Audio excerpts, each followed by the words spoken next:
Tell him what you just got. What did I just get? Your latest gift. Oh, no, I'm not going to tell him that. How many years have you guys been married? June 23rd will be 42 years. Wow.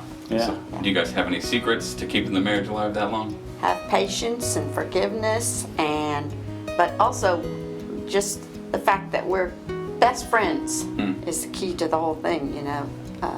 You can love somebody, but you also have to like them. Yeah. And so we're best friends. So how did you guys first meet? We had a friend, a mutual friend. From time to time, she'd tell me that there was a new teacher in school. And one day she said, there is a new teacher in school, and she is cute as a button, and I want you to meet her. Our friend would invite me to go with him somewhere, like a little get-together or something, and we'd go together, and then she would just disappear and leave me. And then he'd offer to bring me home. It was sneaky. So where was your guys' first date? We went to see a movie, and it wasn't a great movie. We went out that time, and it was a year of me going to parties and taking her home before she would really consent to another actual date.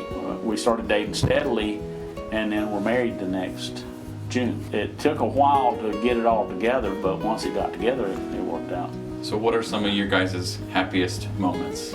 I think the happiest moment for me was when we found out that I was pregnant, because we had been told by over 10 doctors that we would never have children. We tried for many, many years, and so we were kind of resigned ourselves that we weren't ever gonna, be able to have children. And then one day, it took us by surprise. So Yeah. What she didn't tell you about the pathway to having Matt was the tests that they had to run were not pleasant. And we had a 6-month window, they said. And if it's going to happen, it would happen. Well, our 6 months came and went. And one day I came home from work, Janet was home from school, and she looked at me and she said, if I didn't know better, I'd think I was pregnant. And she didn't know better. She was pregnant. But at the time, I was not saved. I got saved after our son was born later, but God was working in my life even back then. All my life, I'd always liked the name Matthew. And then after he was born, I found those little cards that told you what names mean, and it meant gift of the Lord. And I thought, that is so true, because it truly was. So how would you describe your spouse in one word?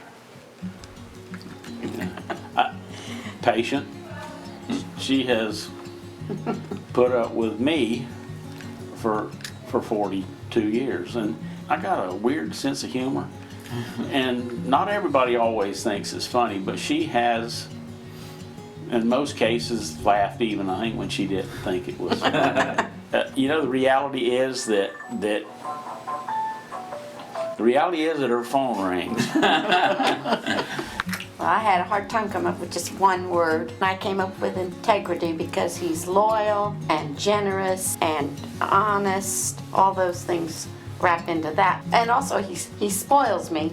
He loves to buy me little things when I'm not expecting them. Yeah. When we were first married, every week he'd send flowers to the school, and all the teachers are, oh, you got flowers? And I had to finally just tell him to stop doing it. You're making the other teachers jealous. Well, and some of the other guys had cornered me and said, Yeah, the other husbands were not. what you trying to do? Yeah. Tell him what you just got. What did I just Your get? latest gift. Oh, no, I'm not going to tell him that. She got a new toilet brush. The gifts have kind of changed. Well, both the words you guys have chosen for each other are nice biblical qualities that you'd want in a partner. So that's really good, which leads me to my next question. How has your relationship with God affected your marriage? I start my day with just a prayer for a good day, and at night I pray that way too.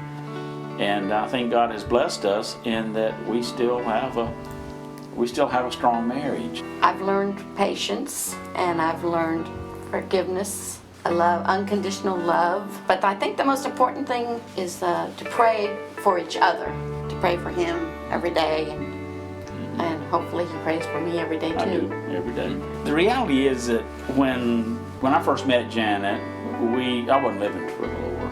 Shortly after we were married, we got involved in a church, and I got my life right with God. Janet got saved, and our son got saved, and God became the center of our marriage. I won't say that we are perfect in that, but we strive to be perfect in that.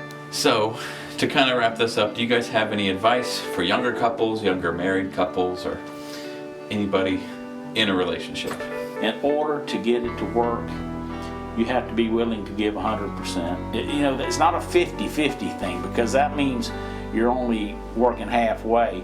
If you're willing to give 100% and your spouse is too, and Janet is too, then it works. It just works, and the little bumps in the roads smooth out. Tell them that you love them. That they need to hear it. Yeah.